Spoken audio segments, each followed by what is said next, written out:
Hey everybody, welcome back to another review of Married at First Sight. This is season 14, episode 17, Decision Day. I did not do episode 16. I watched it. It was nothing. It was just a recap of the season. There was no point to it. Nothing happened. There was nothing significant. Nobody missed anything. Uh, if you was expecting it, I'm sorry I didn't do it because there was no point in doing it. This season has been a long drag, and Decision Day was just irritating. It was stupid, ridiculous. I didn't want to do this episode, but I figured this is the end of it. Might as well do it. This season has pushed me to the point where I'm not even sure if I'm going to do next season. I might give up on this whole show and just find something else to watch because this has been. I'm pissed off at the experts. I'm pissed off at production, and I'm upset with the people who go on this show. It's just so many problems to me that I don't even know what to do or where to start. And I'm gonna need a break to at least get back in the mood to watch this because it was just that bad to me. This season was just that bad to me. I don't know why the marriages are 8 weeks, but they have 17 episodes. You can knock out a week of episode because nothing happens. Everybody goes to work. They're rarely together. It's so much. It's like they're dragging it out. I don't know why the wedding takes 3 episodes. I don't understand a lot of this stuff, and it's so repetitive and it's so dumb. It's especially when it's not going good. Like you want to see happy moments, people enjoying themselves, people being happily married, or if they're not happily married, they're just fucking blowing up and going. You want to see something. This is just a whole lot of nothing, and it tells me that one, nobody's really invested in it. Two, they all have ulterior motives, and they're trying to look a certain way. And I'm just, and production is trying to tell a certain story. And I don't know what to do with this if now. This will not be a long review because they all put me out because all my predictions were wrong. I'm sure you probably already seen it. If you haven't seen it, you're gonna get pissed off too. But let's do it. As always, it's your boy Big James, Big Eye himself, and let's get started. We're gonna go in the order they went. I got some mustache in my mouth. Ah, Lord Jesus. The first couple is Michael and Jasmina. Uh, I did take notes. I had to watch it twice because it was so boring and so stupid that I had to go back and just put down something to talk about. And so you see, they do a recap of the season. Don't want to go over that. They're going with the experts, and Jasmina tells the experts that she still doesn't know him that well. They haven't made a connection. There's no attraction. And Michael says that there's no intimacy. Like he doesn't feel as though she likes him. She doesn't feel as though she wants a connection. And she told a story of they were in the bed and Michael was asleep. And while he was in the sleep, he touched her booty with his hand. And it woke her up. And it was just strange to be touched by him. She did not like it that much. She didn't say that. She did not say she didn't like it. She didn't say she did like it. She just said that it was strange to be touched by him, and she didn't know what to do. He didn't know. He didn't do it on purpose, so she couldn't get angry. He didn't know about it because she told him. He was like, "I didn't know." He's like, "I didn't know. I didn't know." Michael was so defensive because he was like, "I wasn't doing nothing to her," and I understand where he's coming from. No, because she was like, "Well, he's not being intimate. He's not initiating." If somebody touches your butt in their sleep and you react like this, no. Michael should have said, hell no. He should have had nothing to do with her. He should have been stopped fooling with her a long time ago when he became noticeably aware that she didn't like him and didn't want him touching her or anything. There's no attraction on her part to him. I know. I see that's not true. There is an attraction. She likes his personality. She likes who he is. She likes his body. That face is fucking her up. I think she doesn't like his height either. She wishes he was taller. Not necessarily a baller. But and Pastor Cal kept pushing, like, well, did you like the booty tuck? Did you like the booty? She never answered. And she never answered because she didn't like it, but she couldn't get mad. It happened to the point that she is now thinking about it, talking about it, and still traumatized by it. Hell no, she didn't like it. Both these motherfuckers said yes. He said yes, she said yes. Both of they dumbasses said yes. They want to stay married. They said they want to see how it goes because they didn't get a fair shake or whatever. You know, they started out so bad and they got so good towards the end. They want to see, can they do it when the cameras are in the way? Can they still keep trying? She said, I haven't given 100%, and I want to at least give 100% before I give up. And she hasn't done. She feels she hasn't done that yet. And Michael, she said yes first, and I think that blew his fucking socks off of him. So he said yes. I don't like that. I don't like that they are together when they decide. They should be separated when they decide yes or no. That way the one don't influence the other. But they said at the end they will not live together. They're going to live separately, and then they haven't put a date on when they're going to move together. Basically, they said no. Come reunion, they're not going to be together. Because when he said yes, she said yes, I was thinking, like, where are y'all going to live? She's not finna move in with you and your two women roommates, and you're not finna move in with her and her guy roommates. So how y'all gonna live? This is how I know this was a bullshit response. They never discussed after decision day. After decision day was never a topic for them.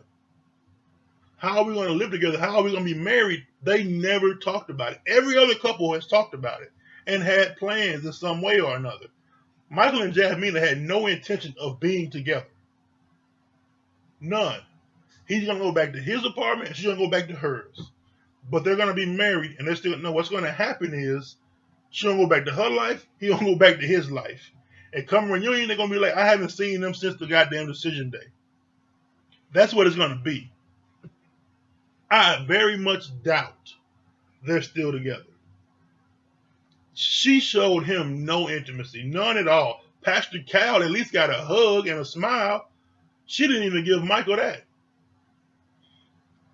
And Michael accepted it. I mean, like, they joke. They're real friendly. They're friends. Really are. She came in here and she got a friend, a best friend. And he said, I give him that much. He said he don't want a friend. He got enough fucking friends. She likes having him as a friend. And that's all he is to her.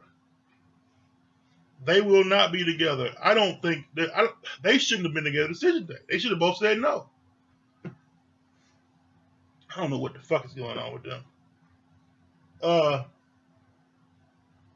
The next couple was Katina and Olajuwon. So Katina and Olajuwon, they come in, these two motherfuckers. Sorry for all the cursing. I don't know how else to say, talk about them.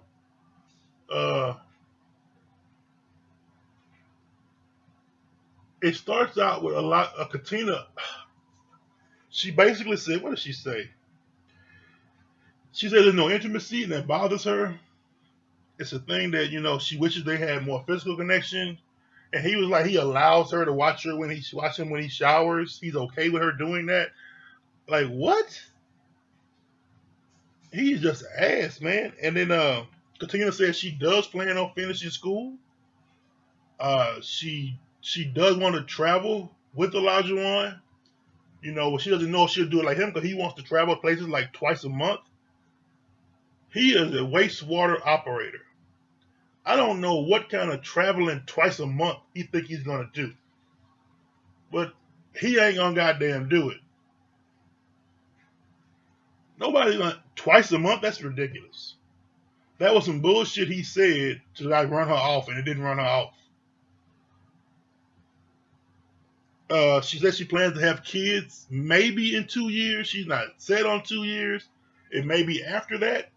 It all depends. Which is a right answer. I don't know what the fuck Elijah be talking about. And then Elijah started talking. And I tuned so much of him out because I just hate hearing him talk. He talks circles, he talks nonsense, and everything he said is rude and disgusting. He basically, and so when you start out like, I don't want you to take this the wrong way, you finna say some wrong shit. He started out saying, I don't want you to take this the wrong way. Everything he's about to say is gonna be wrong. And he sat there in front of the experts and her and just insulted her for like 10 minutes straight. He talked about she's her maturity level, which is she's more mature than him. He dogged her out on. He said her food is inedible, which is crazy. And Pastor Cal told him like, you don't want to say that, man. Like, he's like, no, it's inedible. He think he's telling the truth, or he just being factual. He's just being rude and disrespectful to a woman he says he cares about. And he just talked about her just so bad. He said that she is not what he asked for. He said way more than that. It was so wrong. He really insulted her for like 10 minutes straight. He just went on a tirade, just putting her down. And topped it all off by saying she is not what he asked the experts for. What did he say?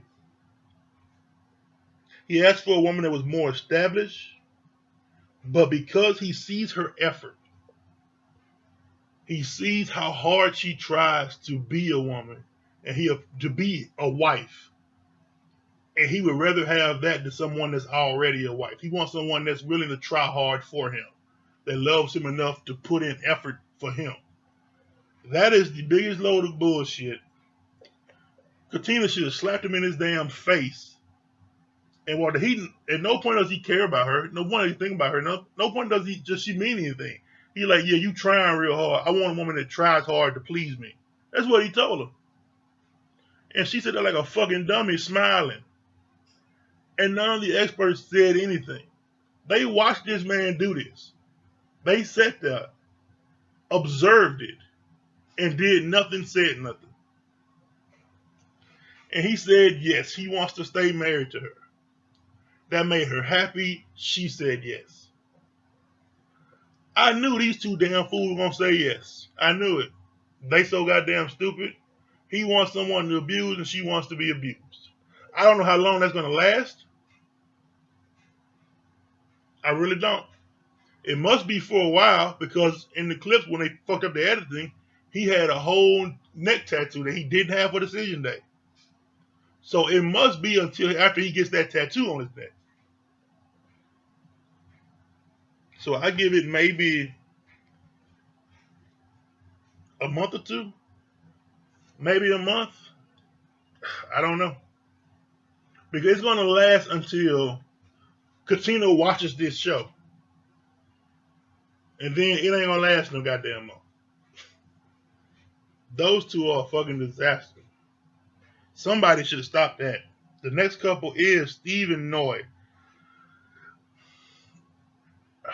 Noi comes out. She says that she feels safe expressing herself with Steve.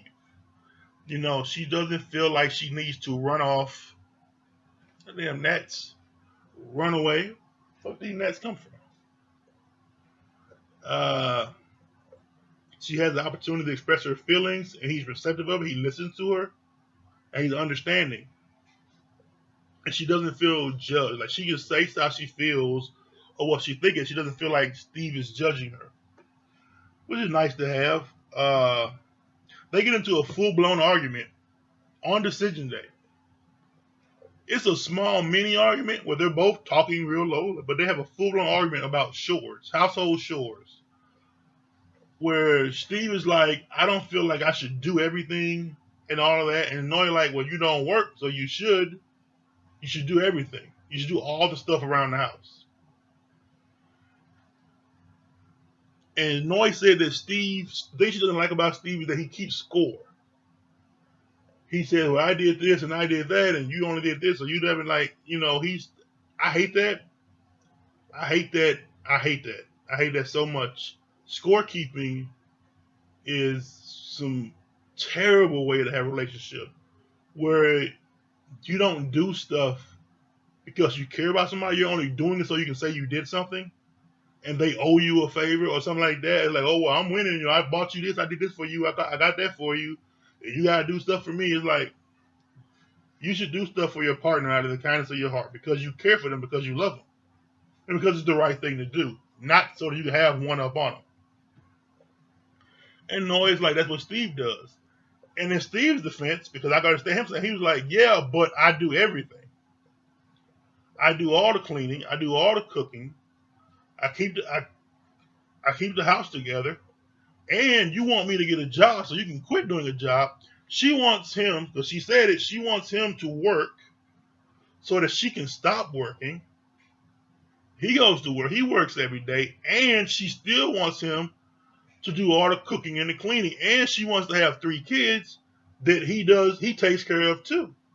So that's not scorekeeping. That's, are you crazy? You want me to work a full-time job, keep the house up, and raise all these damn kids you want. And what are you doing? She's like, well, I'm just being, a princess. You got your rabbit ass mind. Hell no, I'm with Steve. Like, no, I'm not going to do all that. So he has a right to point out, like, I'm doing so much. And you want me to do more so that you can do less.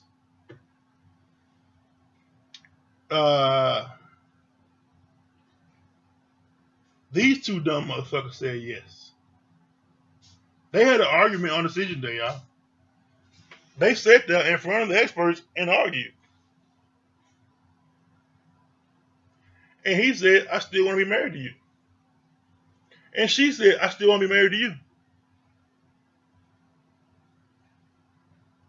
What the fuck? How does that even happen? Experts said nothing. They didn't open their mumbling ass mouth. They ain't say nothing. Y'all just sat here in front of all 3 of us, had a full-blown argument over how the other one ain't shit. He ain't got no job. She don't want to do shit. And y'all said yes. And nobody said, hell no. Y'all should say no.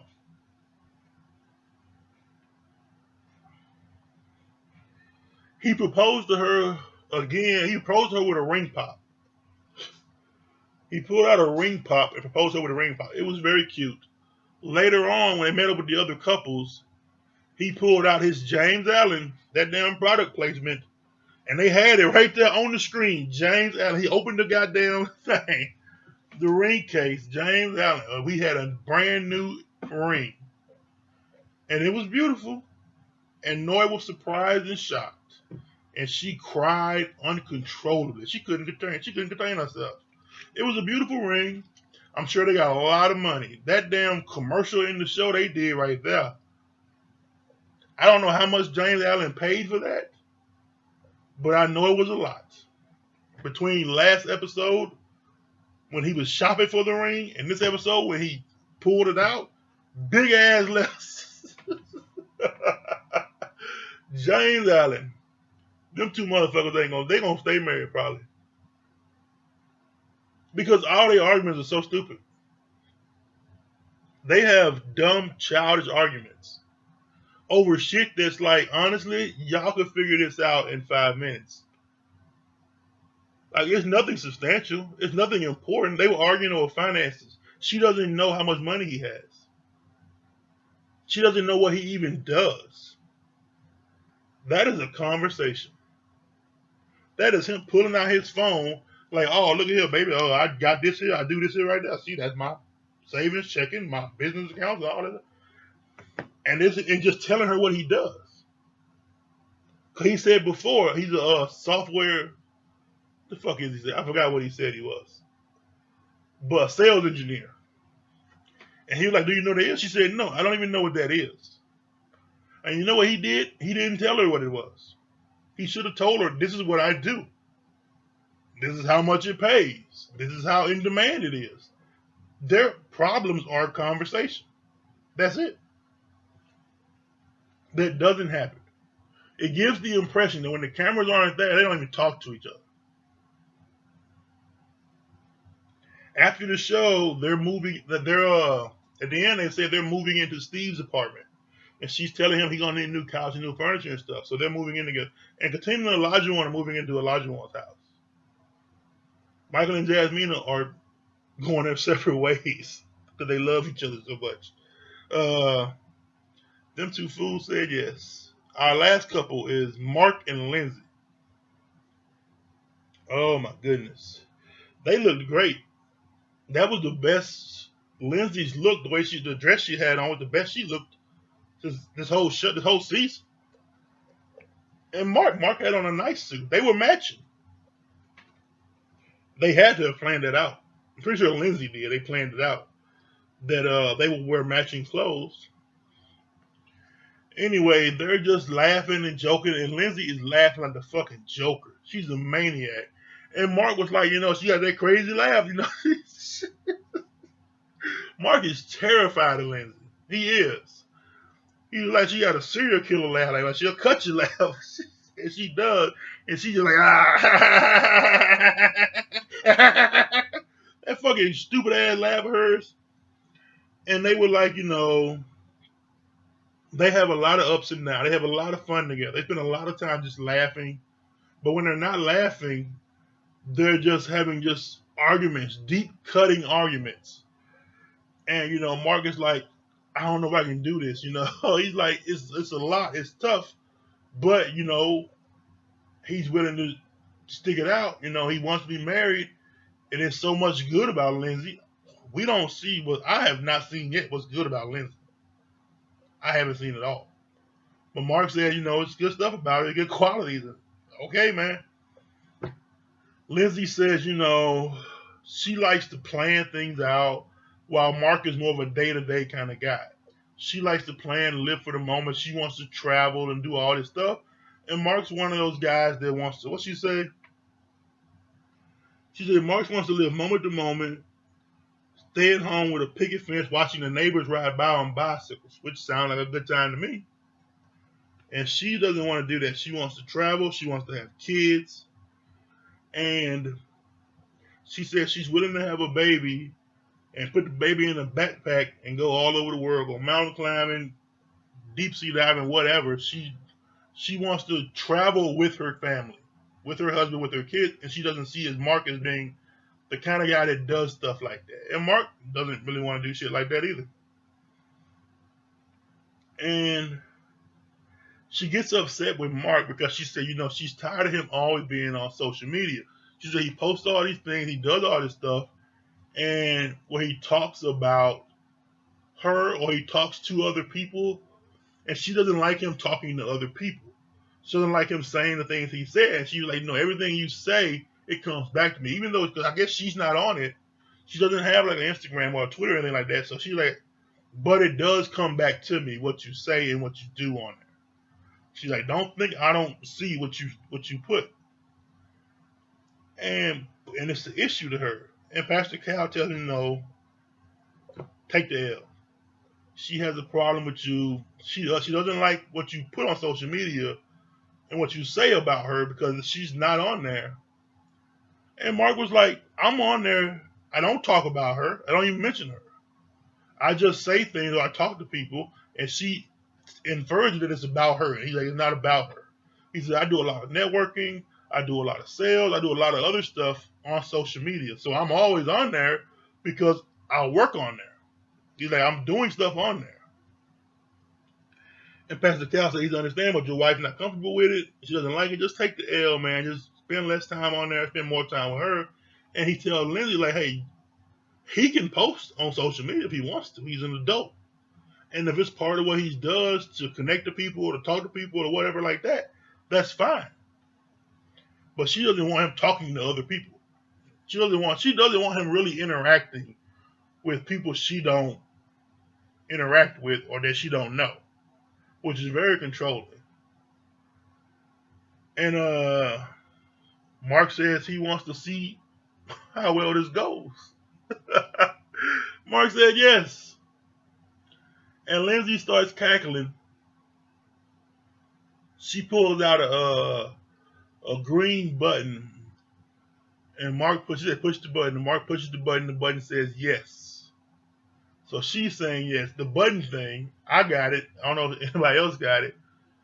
When Mark met her dad, I think they gave him a button, a red button that said no. You're gonna have to tell her no sometimes. And now she has the green button that says yes. So he has the red no button, and now she has the green yes button. Mark gave her the keys to his grandmother's house, and I'm like, Lindsay's gonna throw all your childhood memories away. She already told you that. But he moved into his mom's apartment, and she hated the fucking dresser. She hated everything in there. Now he has his grandmother's house that's paid for. So he has his grandmother's house and his mom's apartment. Both of those he has them. And Lindsay is just gonna destroy all that shit. But they're moving into Mark's grandma's house. She's like, I'm gonna redecorate. And he gave her like free range to do what she wanted to do to the house. And I'm like, man, she is gonna throw away all your shit.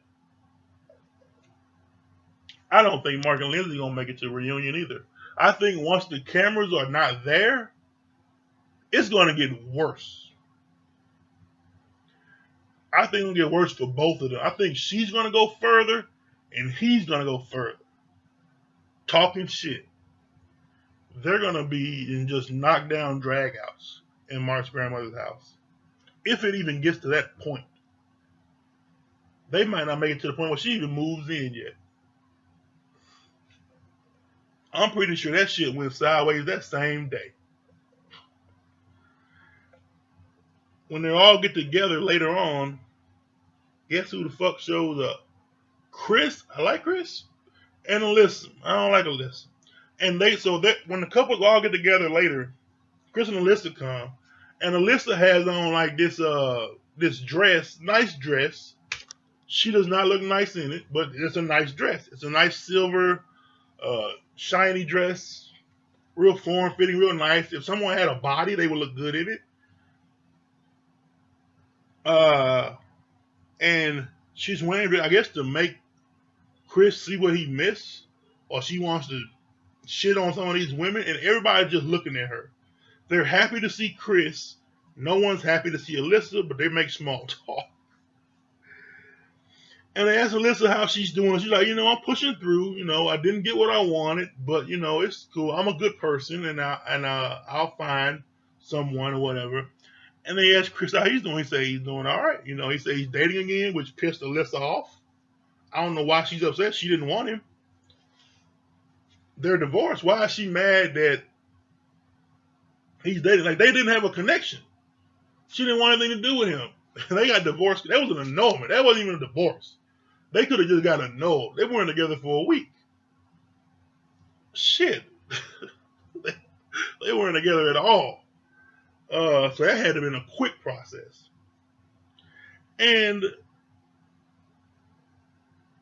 everybody is so happy for Chris because he's not fucked up. He got the short end of the stick.